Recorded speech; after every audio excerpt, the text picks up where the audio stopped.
Okay guys, really quick video I made here, trying to show my grandmother how easy it is to switch the battery out on her Lexus remote control.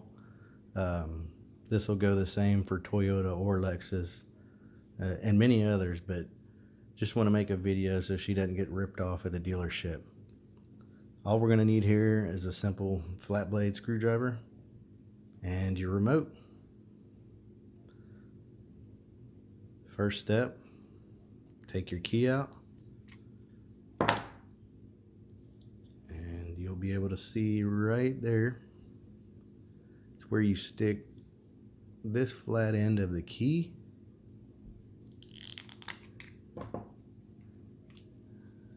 We're open.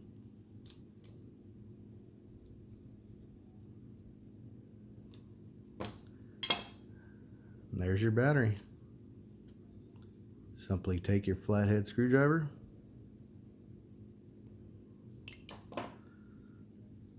simple as that. Put your new battery in, put the key back together.